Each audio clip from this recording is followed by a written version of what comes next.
In this podcast, two Gen Xers are taking a trip down memory lane, revisiting and reflecting on the cinema of the 1980s.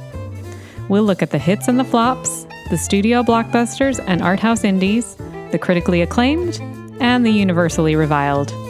The series is hosted by me, Lisa Molinelli, a writer and librarian, and features Dustin Morrow, a filmmaker, author, and professor of film. So pull on your legwarmers, crank up your boombox, and hop in the DeLorean. It's time for the long rewind. Hey everybody, welcome to the long rewind. We are your hosts, Lisa and Dustin, and we're here to talk about the second half of 1981, the films of 1981. So I think we're going to just go ahead and start out with our films of note of the second half of 1981. This is from July to December, I believe. Is that correct? Yep. All right, Dustin, you want to kick us off?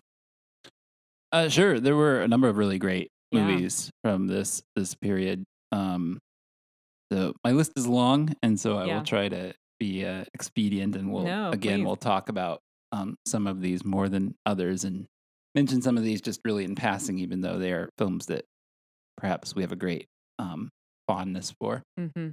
So I'm looking at this list, and as a genre guy whose scholarly interests as a professor in film studies are center almost entirely around genre studies, I always kind of think that way and group things that way. Yeah. And so I'm looking at, and it's really a wild mix of stuff, but I see some great science fiction and fantasy. So I guess I'll start out there. The Road Warrior, which was known everywhere else in the world as Mad Max 2, but because Mad Max 1 was not a big hit in the United States, was retitled The Road Warrior here, was a giant leap forward. Not that Mad Max isn't a good movie, it is, but really George Miller took it up a notch in that movie. And it's one of the great action movies of the 1980s. And if it's diminished in any way, it's only that he then exceeded it again somehow in Mad Max Fury Road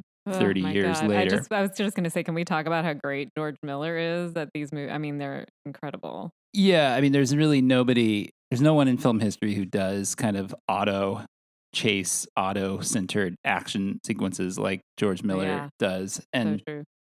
Part of that, too, is probably just, that he was a part of that Australian gonzo, low-budget exploitation action movie scene that we talked about in the 1980 episodes when we were talking about Stunt Rock and Brian Trenchard Smith. He's part of that crew. George Miller is part of that crew. Yeah. And, those Australian action movies of that era are they're their own thing. They're really worth a watch. I mean, there are some of them that you really just should see. Just to know that like they didn't have the restrictions and kind of regulations that the Hollywood had. And so they were just out there in the middle of the outback doing that stuff. They were doing and it was just wild to think about. Yeah. I mean, if you're going to see any, certainly watch the Mad Max movies, but So other great genre movies from that era, Time Bandits, which is probably my favorite Terry Gilliam movie.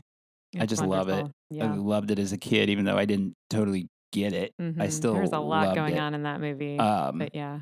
Great. Yeah, I mean, it had a kid as the hero, like a lot of great 80s fantasy movies did. That seemed to be a thing in the 80s fantasy movies for some reason. And they were like movies that had children at the center as heroes, but they weren't necessarily children's movies. And I wouldn't call Time Bandits a kid's movie, even though you could show it to a kid and a kid would probably enjoy it. Yeah. I certainly did as a really little kid. I loved it. Yeah. But when I grew up, I think I enjoyed it in a different way. There's a lot of subversive comedy in it that I'm sure just completely went over my head. Well, and commentary, a lot of social commentary. I mean, you and I watched it pretty recently, and you see all these sort of adult stuff in it. Yeah, definitely. And from a filmmaking standpoint, it just has a lot of kind of part of what's great about Gilliam was he had a lot of, there was like a handmade quality to his fantasy that Michel Gondry kind of did later on, kind of picked up from him too. Like this sort of like I mean, it was all practical effects in the 80s because we didn't have CGI, but like there was like a lot of imagination in his practical effects, and they were different in some way from like what Lucas was doing. And as I recall, he could do a lot with a little, especially in Time Bandits. I mean, weren't they working with a pretty small budget? And they make, I mean, some of those sets are incredible. Yeah. Essentially, I think the story is that George Harrison of the Beatles funded Time Bandits yep. Because he wanted to see it. Yeah. Which is a great... when you're a Beatle, you can do that. Which is a great, like, when you're that rich, you can be like, this sounds like a cool movie. I want to see it. No one's going to make it, but I want to watch it. Okay, I guess I'll pay for it. Yep. Yeah, it's a really fun movie, and it's very, it is very Python-esque. A lot of the Pythons are in it, but it has like a real absurdist quality. The sensibility. It also has... I really respect that it has a complete lack of sentimentality in it. It has a truly caustic, nihilistic ending. Yeah, it's a bit rough in that. I mean, as a more sentimental person and someone who also loves Gilliam, it was a little hard to square. But it's good. I mean, you have to respect it. You got to respect that he went there. Yeah. Yeah. Definitely. Another genre movie I love from that year was Escape from New York. Yeah. Which, you and I are both big fans of Carpenter. I taught a course on John Carpenter at my university. I just think he's one of the really great genre filmmakers, great genre auteur, and Escape from New York is among his many great movies. Yeah, I mean, to say that's, I don't know that I would even put it in his top 3 or 4, but like that just tells you how amazing he was. Yeah, it's not even my favorite, but it's fantastic. It's wonderful. Snake Plissken. Yeah, a lot of imagination in that movie too. And of course, John Landis's American Werewolf in London. Oh, I love that movie. Yeah. Which is a movie that scared the bejesus out of me as a kid, but now I view it more as a comedy. I just think it's a hilarious satire, movie. Even a little bit. I think. I would never have gone near that movie as a kid, but I love it now. It's so very good. Yeah. You talked a little in the last episode about the effects in that movie. I mean, that werewolf transformation scene is still really affecting and harrowing to watch. Yeah.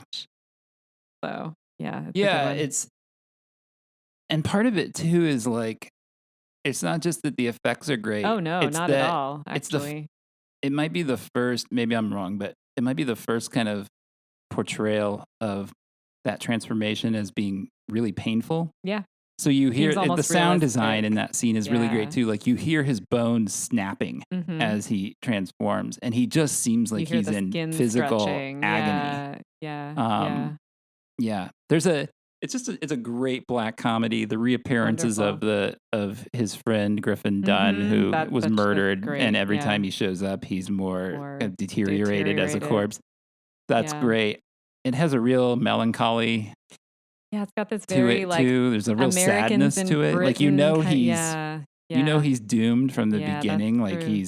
he's gonna die before the movie's over. There's no hope for him, and you know that from like the beginning of the film. And so there's a real that hangs over the movie. It's a real, like you said, it's like a British, gloomy. It's British with I mean, it's exactly what it says in the title, but that's the mood of it. It's very interesting. I mean, that pub out on the moors, being in London itself, it's very melancholy in a lot of ways. Yeah, I love that movie. Yeah, it's a weird movie too. It is weird, and I think you might be right. The effects aren't even the best thing about it. The writing's really good. The directing's great. Yeah, fantastic.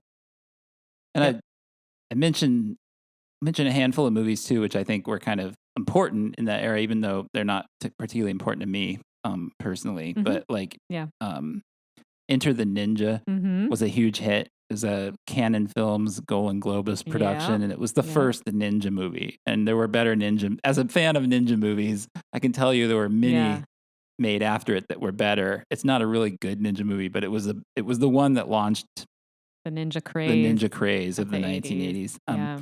Pennies from Heaven is an interesting movie. It's a very sad, downbeat traditional Hollywood musical. Oh, okay. With Steve Martin. I set thought during so. the Depression, if I remember right. It's been a while, but okay. But it's very sad, and but it gives Christopher Walken a rare song and dance role Yeah, this that is he something excels in, and one of those things right. that like a lot of people didn't know about Christopher Yeah, I Walken didn't know until they it. saw the famous Fatboy Slim Yep. music video. And Yeah. those of us that are fans of cult cinema were like, well, hey man, you guys should go see Pennies from Heaven because he's doing all that stuff and more in that movie.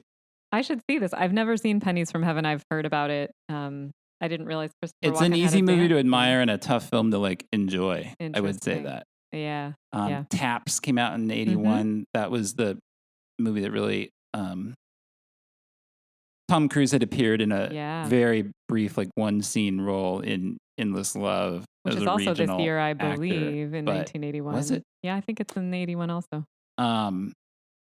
Yeah, but Taps he got a lot more attention for. Yeah. And of course, you know, he blew up in Risky Business and The Outsiders a little later. But These are coming. Yeah. But yeah, those we'll be talking about those. Prince of the City, the Treat Williams, Sidney Lumet crime epic that some people really love. I don't know it's that very one. long. Reds, which I feel like we have to mention just because it was big at the Oscars. Although I don't know anybody that really likes it. I have never seen it. It's a 4-hour movie about like journalists in Russia. It's a Warren Beatty movie. He directed it. Yeah, you know, it is what it is. I saw it once, and that's probably. What were some of the films you really loved from this? Well, I mean, some of these are things I think you're going to want to talk about. Body Heat. That's a big deal. Body Heat, which is the first film of our friend Kathleen Turner. Segue to plug. Kathleen and I wrote a book called Kathleen Turner on Acting, which is about the actor-director relationship, and it's available from Simon and Schuster anywhere that you buy books. Yeah. It's the film that launched her for sure, an and amazing film. It's a great. It was also an important film in the sense that noir, neo-noir became a really big genre in the 80s, and Body Heat was the first big hit in that genre, like bringing back film noir. And it does it really well, and it does it in a way that it's able to kind of self-consciously homage the great noirs while also kind of being its own thing that's different. It's a great balance. And you know, it's very graphic sexually. It is. And it's able to do stuff that because of the code the old film noirs were not. And so, you know, it's really kind of a step in a different direction for noir, hence the term neo-noir. I don't. Was it the first, do you think, or just was the most groundbreakingly popular? No, because the late 70s especially had some great neo-noirs. Right. But I would say it's probably the biggest hit to that point. It feels like the one that broke it for the 80s, perhaps. Yeah, definitely. Yeah. And launched her career. Yeah, certainly. She's amazing. Yeah. I had on Golden Pond, which is a wonderful movie. I don't know if there's anything particularly 80s about it, except that Jane Fonda's in it. But it's just a great swan song for two of the greatest actors who ever lived. Henry Fonda and Katharine Hepburn, who both won Oscars. It was the favorite to win the Best Picture that year, and it got upset in a surprise to everybody by Chariots of Fire, which we can talk about. Yep. But it's a great movie. It's very sentimental. I love this movie. So it's wonderful. Yeah. It's a movie that you're either gonna like bristle against how sentimental it is, or you're going to just submit to it and just cry, which is what I do.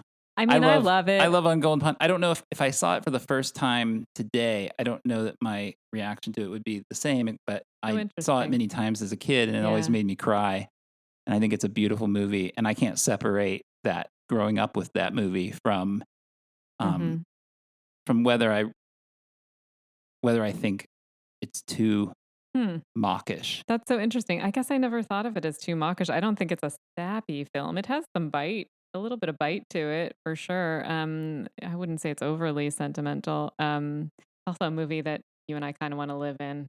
Beautiful cabin on a beautiful lake. The location is just unbelievably beautiful location. It's a beautiful movie. The music is beautiful. The photography is beautiful, and even if you're not somebody that goes in for sappy movies, it's worth watching just for the performances, The which acting's are amazing. great. Yeah, absolutely. So I don't know. That was another one. I've got some other honorable mentions here. Halloween 2. Mm-hmm. That's another one. Arthur. Arthur is a favorite film of mine. I love Arthur. I love Arthur too. That's on my list.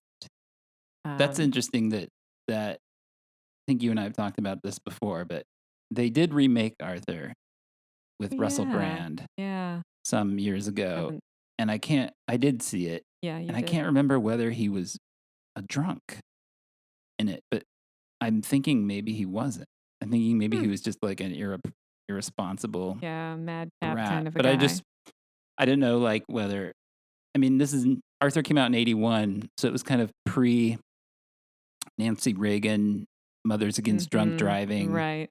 I don't know. The idea of like thought of that. the idea of like alcoholism being a source of comedy was something you really didn't see a tremendous amount after the 1980s. Although, I mean, it's not only a source of comedy in Arthur. It is, and it's not treated too heavily, but it's also brought up to him that maybe, he needs to shape up a little bit. It's the thing everybody remembers about the movie, and I would say that there's more to that movie than, like he's not drunk through the whole movie, and that's not really, his alcoholism is not really what the movie's about. I mean, that movie to me, well, first of all, I love all the New Yorkness of it. That's like a New York I remember that I kind of grew up in a little bit. And, but it's also like opulent New York. There's that. And Liza Minnelli is so great in it. I love them together, Liza and the Arthur character are just... It's just a great romantic comedy. Yeah, I love it. I love it as a romantic comedy. So I'm a big fan of Arthur, and I wanted to call that out as one that I love. Couple of other just honorable mentions. This is a movie you showed me that I think I've got the right movie here, Ghost Story, which I actually really enjoy, and I thought you might want to talk about that one it's great. A little bit. Yeah, it's based on a best-selling book by Peter Straub, and it's about 4 old men that gather to tell scary stories, and they have their own in their past where they committed this horrible act, and it comes back to haunt them like 50 or 60 years later. And it just has it's not a particularly great movie, but it has great actors in it. I mean, it's like all these old great British actors, and it has a lot of atmosphere. Fred Astaire it's kind of Fred Astaire, John Houseman. It's just beautiful too. It's shot in like this. It's set in a snowy New England town at night. Like it's just very moody and kind of lovely to look at. I kind of enjoy it, and I saw it on the list and thought this is something a lot of people don't know. And we just talked about On Golden Pond with Katharine Hepburn and Henry Fonda, and here you've got Fred Astaire and John Houseman and all these people. So that's kind of interesting. I mean, this is just one of those movies that we all see every single year, and I just you never think about it coming out in the theaters, I guess, because I only see it on TV. But The Grinch Stole Christmas apparently came out Christmas Eve in 1981. So I just saw it on there and thought, well, that's worth mentioning because again, that was on the theatrical films list. It was on the list. Oh. I mean, I don't know. Maybe it didn't come out in theaters. I mean, but I never know think that as a TV special. Exactly. How could it be in theaters? It was only like 20 minutes long. I don't know. It was on the list, but I don't know. I thought that was interesting because I only think of it as being on TV. Yeah. So, I have a couple more. Yeah, please. This is saying something because he's one of my favorite directors of all time, but my favorite De Palma movie came out in 1981. That was Blowout. I saw Blowout on there. Which is a movie where John Travolta plays a sound artist for B movies and is out recording sound for one of those movies when he witnesses essentially Chappaquiddick. He sees a politician and his mistress go into the river, and he saves her and gets embroiled in political chicanery and murder. And it's just a great paranoid thriller. It feels more like a 70s movie than it does an 80s movie. Yeah, I was surprised to see it on the list because I think of it as being in the 70s. Yeah, but it's so good. Yeah. And man, for good. people that think that Travolta is a kind of a joke now, which maybe he is because he makes a lot of really bad movies, but it's one of those great movies where you realize what a great actor he was. Saturday Night Fever, he's really good, but man, Blowout he's really good in Blowout. And it just has all of the great stylistic elements that make De Palma movies great. The slow motion and the split screen and the long sections with no dialogue. What De Palma refers to as pure cinema. And I love a lot of De Palma movies. Like really love them. But Blowout is probably my favorite. I had forgotten to mention that one. Yeah, that one's great. That's set in Philly also. It is. It's a great Philly movie. Previous stomping grounds. A great Philly movie. The other key movies I would mention, I only had two of them, Chariots of Fire. Oh, of course. Yeah, I had that and forgot to mention it. Which is a really good movie. It's based on a true story of these two runners in the 20s and why they ran. And it's kind of really about the intertwining of sports and religion. One of them is a Jew and one of them is Catholic, and they run for very different reasons, but both of those reasons are related to their religious practices. Yeah. And I showed it in a course I taught on sports and film, and it was the only film that I showed that my students really didn't like because it's very slow and very British. But it's a good movie, and it's worth seeing, and it was the surprise, as I mentioned, the surprise winner of the Best Picture Oscar that year. Most people remember it just because of that famous music. Yeah, you would know it if you heard it. But yeah.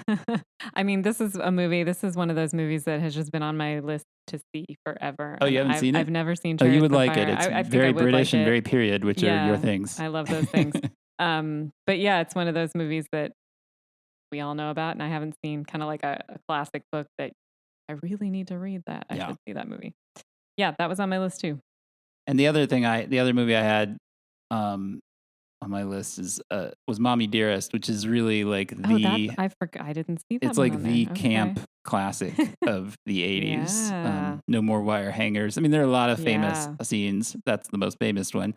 It was based on a book, a tell-all by Christina Crawford, who was the adopted daughter of the movie star Joan Crawford. It is a wild movie. It's one of John Waters' favorite movies. He actually does the commentary track on the DVD release. That makes and sense. Okay. I listened to it and I was ready to like laugh because I thought it would just be John Waters kind of like cracking wise like he does during a pretty ridiculous movie. Yep. Camp classic. And I assume that that's why the company contacted him to do it, because he's Mr. Camp and Mommy Dearest is a camp film. But it's interesting because what he does instead with the commentary track is kind of just give you a film production lesson because he doesn't see it. He's like, it's too good to be camp. He's like, it's actually she's too good in it. The art direction is too amazing. It's too well directed. Yeah. And so for him, like, it doesn't really qualify as camp. So he kind of changed my perspective on it a little bit, and now I see the really good things in it, even though it's a bad movie. It's another one of those movies that like was just on HBO like daily for years. Yeah. And so, I mean, there was no reason for me to have any interest in that movie as like a 10-year-old. And yet I probably saw it a dozen times as a 10-year-old because it was just on HBO all the time. And now I just love it because I think it's hilarious. Yeah. We talked about this phenomenon last week of just that 80s phenomenon of seeing something over and over because it was played on a cable channel you had access to. Yeah. It was one of those movies I was familiar with in pop culture because you heard about it in the wire hangers and all that all the time. But I'd never seen it till I was an adult. And it is a fun watch. I mean, you're right. It's not a great movie in terms of movie making, but that's an interesting phenomenon you mentioned too. Just that idea of it's sort of fun to get to that place where you can see how a movie is well made, even though it's bad. Like, and you can sort of salute the craftsman behind it who worked so hard on this thing. I mean, the art direction in that movie is mind-boggling. That's true. Yeah. That's very true. There's a scene, this somehow like embedded in me as a kid. Like, this is what my idea of like true rich people luxury was. Yeah. There's a scene where Faye Dunaway as Joan Crawford gets in the shower with her boyfriend, and it's shower heads coming from multiple directions. Like, wow. There's at least like 3 or 4 or 5 shower heads, and her hair and makeup are amazing. They're like perfectly done, and she kind of stepped back into the water, streams of water coming from all these different directions, which knock her hairdo and her makeup down as she steps in them. It's just one of those weird, potent cinematic images that like burned into my brain. Wow. Yeah. Okay. That's weird. really interesting. Cool. What, did you have any unsung gems for this part of 1981, films that you want to champion that people might not know? I think we already kind of covered them, like Ghost Story. Well, again, not like a great film. There's things I really like about it. I don't know if this isn't really unsung, but did you want to talk about Halloween 2 at all? I mean, that was in there. It's one of the better slasher movies of the 80s. I like it. I mean, again, I'm not a slasher film person, and I like the Halloween 1 and 2. I think it was written by Carpenter. It wasn't directed by him, but I think he and Deborah Hill wrote it. It picks up right where the first one left off. It's set really almost entirely in a hospital. Yeah. It's a good movie. What it does wrong, I think, is what most of the slasher movies of the 80s did wrong. Like I just feel like sometimes when you look at Halloween or Texas Chainsaw Massacre or some of those really early movies, like the wrong lessons were learned from those movies. And like maybe what they should have learned from those movies was the importance of mood and atmosphere. Oh, you mean setting. Filmmakers learning lessons? Yeah, exactly. Filmmakers learning lessons. Yeah. That, those two movies and a few others like were masterpieces of mood and setting, like a sense of this place. And they didn't have gore in them. Neither Halloween nor Texas Chainsaw Massacre has hardly any blood, if any blood, I think. And that's just not what they're about. It's not about like staging scenes of gore. Effects makeup, gross effect makeup. Right. And Halloween 2 has a lot of that in it. And that's what I don't like about it, although I like it. Yeah, that's so interesting. I mean, as you know, I'm not a big slasher film person, but I do love Halloween 1. And maybe it's because of that. I love a movie that has a good sense of place and just excellent mood. Yeah. That's a really There were a couple better slasher movies that I would mention from this year. Okay. Yeah, one was Galaxy of Terror, which is a Roger Corman produced science fiction movie. It's not a great movie, but it's so bizarre in its imagery and ideas that it's worth seeing if you like that kind of thing. Huh. And then the other one, which I think is actually a legit great movie, is Road Games, which is an Australian film with James Keach as a truck driver. Okay. Who, it's basically a remake of Rear Window, who basically thinks he saw a murder and that the murderer is tracking him across the desert. I showed you this movie. He picks up Jamie Lee Curtis. I was going to say, this Jamie Lee Curtis she's a hitchhiker that he picks up. This is good. The villain is the stuntman we love. Grant Page. Yeah. He plays the killer. Page. Yeah. Yeah. It's just a really cool, very Hitchcockian really Australian movie from the guy that went on to direct Psycho 2 and Cloak and Dagger and some other great movies. Yeah, Richard Franklin. Yeah, this is it's another one of those movies I can never remember the title of, but I can remember things from the movie. Yeah, that's a great movie. I would recommend that. Yeah. So I have some unsung gems. Yeah, please. Let's hear 'em. Wolfen, which is a great urban werewolf movie, which is a weird thing to say, but it's a werewolf year. It's about it's essentially about sort of the takeover of the Bronx by yuppies. Gentrification. Kind of like, that was a word I was trying to search for when I couldn't come up with. It's about gentrification. And these werewolves who live in the burned out Bronx of the late 70s. And as that's getting cleaned up, they're getting displaced. And Albert Finney plays the cop who's investigating the murders. Super cool movie. Yeah, it is a cool movie. Victory, which is a really fun movie with Sylvester Stallone, Michael Caine, and Pele. And they play prisoners of war in World War II. And they get the opportunity to play against the guards as part of the prison camp, and they figure out how to escape. Yeah, it's a soccer game. Yeah, they figure out how to escape during the soccer game. So it's a great, like, kind of old-fashioned World War II escape from the POW camp movie that also has a bunch of sports in it. Yeah, this is a cool movie. Yeah.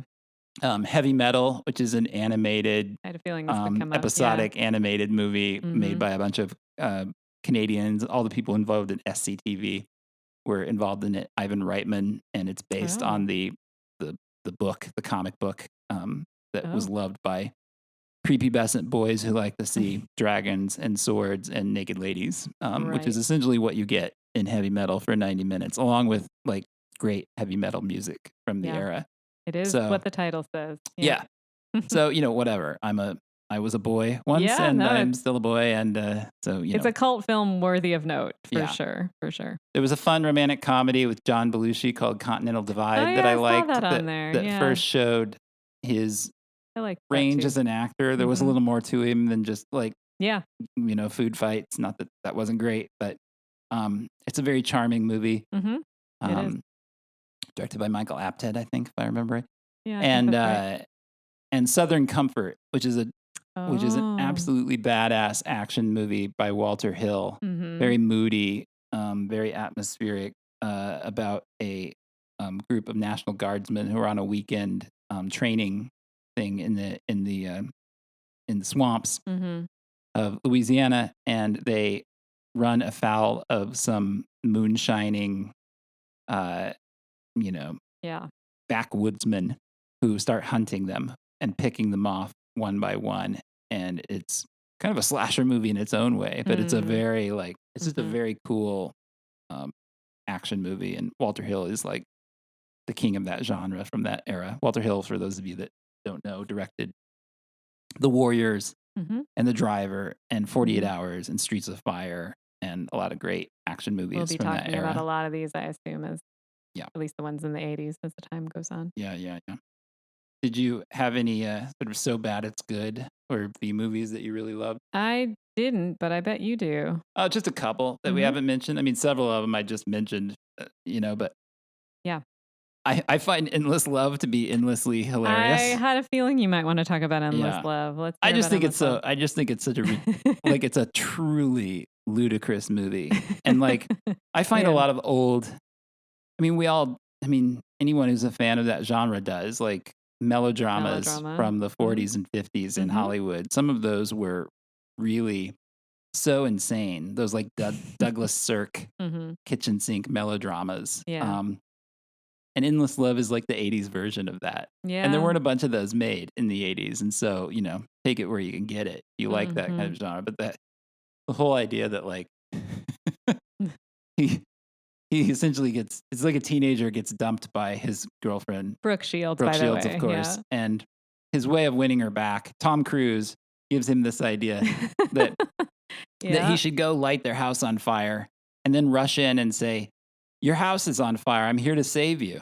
A foolproof plan. And put the fire out and save the day. And so that's what he does. What could go wrong? But he's unable to put the fire out, and he actually just burns their house down. And then he gets committed to an insane asylum. Yeah. It's wild. It's truly a wild movie. Yeah.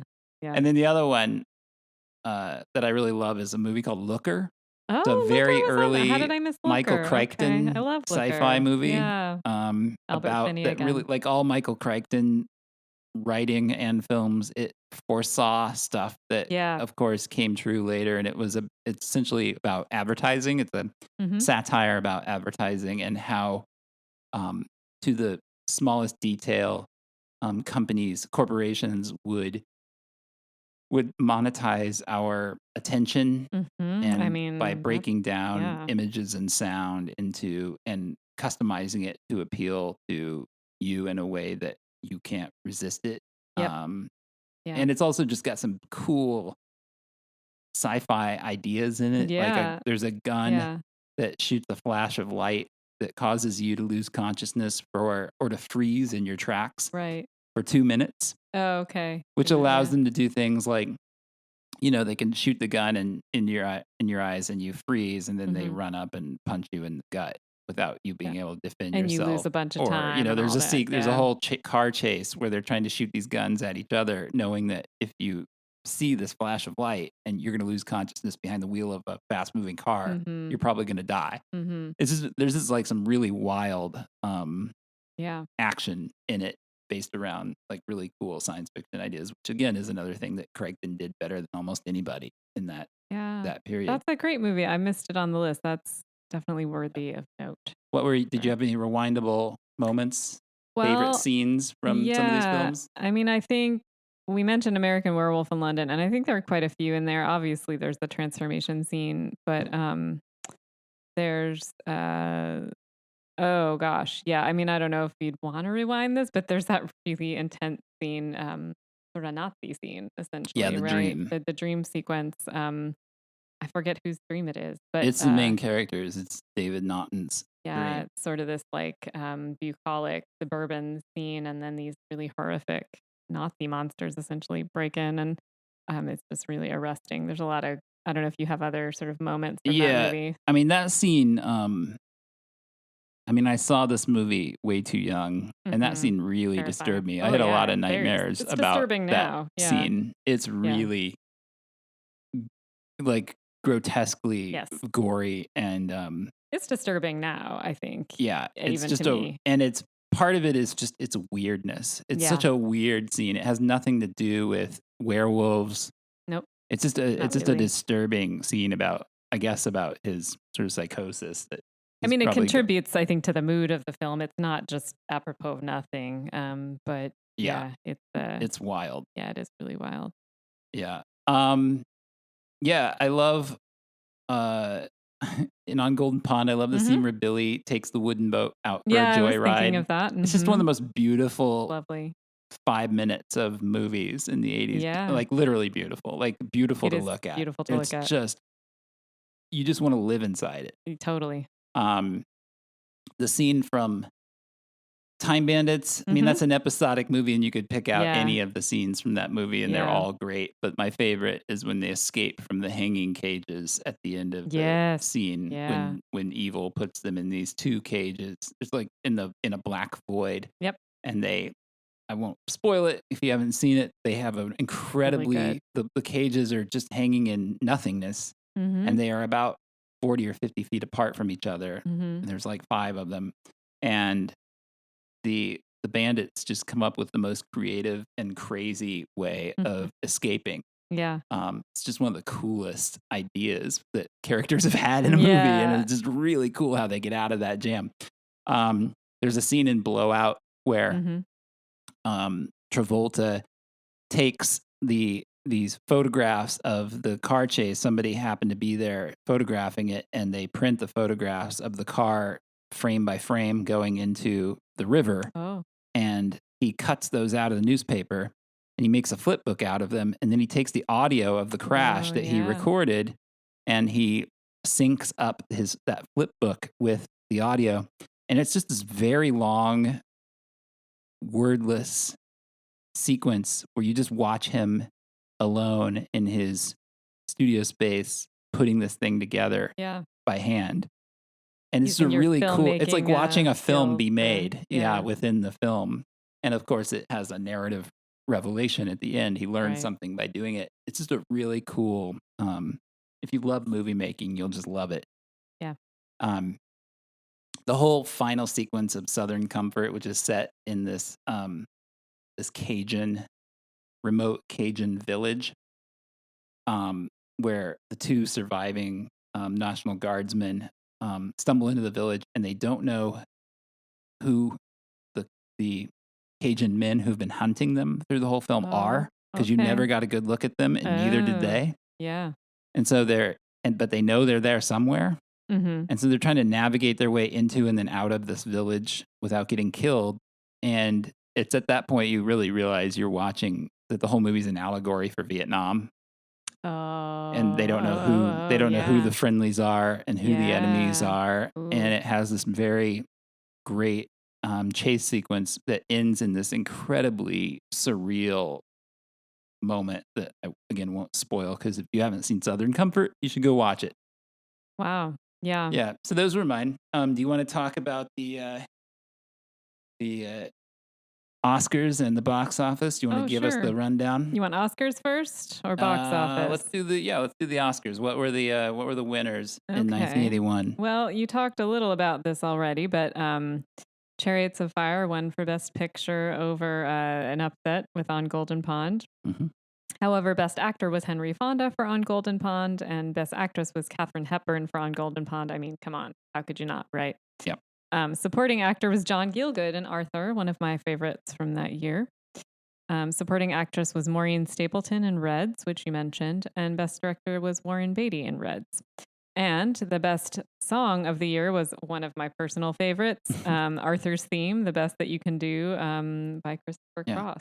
When you get caught between the moon and New York City. That's right. I love that. So a couple of things that spring to mind as you say that. Yeah. It's always interesting that when actors win for movies that are less popular than other movies because they're actors in the directing category, I mean. And I see. For people that don't know, the actors block is the largest voting block in the Academy. Right. And so the conventional wisdom is that one of the reasons that happens quite often when an actor is nominated in the directing category that they actually go on to win is because they have the support of the voting block of the actors. So it happened with Redford for Ordinary People. It happened with Costner for Dances with Wolves. And, it often happens over movies where you're like, really? Like Scorsese did not win for Raging Bull because Redford won for Ordinary People. Scorsese did not win for Goodfellas because Costner won for Dances with Wolves. Poor Scorsese, bad timing. It's just, he has some bad luck when he comes up against actors. Yep. What else? Fonda wasn't there. I know Jane Fonda accepted that award. And one of the things that's interesting about that movie is Jane Fonda produced that film. It was a play first. She bought the rights and turned it into a film. She bought it because she wanted to do it with her dad, who she always had a very contentious relationship with. And basically that's the character. That's what the movie is about the relationship between her character and her father. And that kind of continued on to the set. And if you're interested in kind of Hollywood lore, the making of On Golden Pond is as interesting as the film itself, just because of that contentious relationship between the two of them and how they kind of found a common ground in the same way that the characters do. And it's just great. Yeah. What were the box office champs? All right, let's talk about the box office champs of 1981. So do you want me to go top to bottom or bottom to top? Oh, people usually do bottom to top, don't they? So we're going from 10 to 1 here. Time Bandits was actually the 10th highest grossing film of 1980. This surprised me. I mean, it's a wonderful movie, a hit. But it's so weird that I was a little surprised to see it on the list. It made over $42 million. It's also so not American. I know. Like it feels really, it's very, its sensibilities feel really British. Python-esque and British. So I don't know. It's 10. You probably would never see something like that today.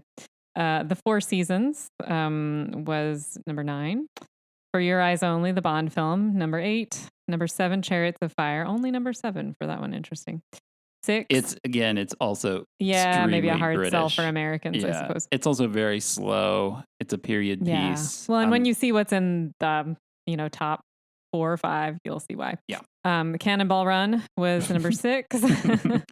Hey man, Burt Reynolds was the biggest box office draw of the 70s, I think. Well, I understand why it would be. I mean, that also... People kind of laugh about Burt Reynolds now, but like he was a big deal. He was a huge, huge star Well, and I meant to say this. Isn't that the film that kind of brought Outtake to the end credit? Oh God, yes. That's the first movie to do running that. the bloopers during the credits. Yeah. So anytime you see that now, that's where it came from. Yeah. Stripes with Bill Murray was number 5. You mentioned that earlier. 4, Arthur. Number 4. Number 3 was Superman 2. Number 2 was On Golden Pond. And number 1 was Raiders of the Lost Ark at over $212 million. Yeah. So who knows what that would be God knows. Today. Yeah. Yeah, it'd be a lot of money. So did you do your own top 10 countdown? I didn't, but feel free to let's see how yours would rank against mine on the fly. Here's mine. Here's my top 10 films of the year. Yeah. This is funny. We mentioned in the last episode like how this was going to get harder and harder. Yeah. It's already hard. Yeah. Are you doing them in order? Like, or are you just going to do 10? Oh, wow. No, totally. Yeah. So number 10 for me was The Road Warrior. Yes. 9 was Arthur. 8 is American Werewolf. Mm-hmm. 7 is Escape from New York. Mm-hmm. 6 would be Time Bandits. Mm-hmm. 5 would be Superman 2. Mm-hmm. 4 would be Great Muppet Caper. Yep. Number 3 would be Blowout.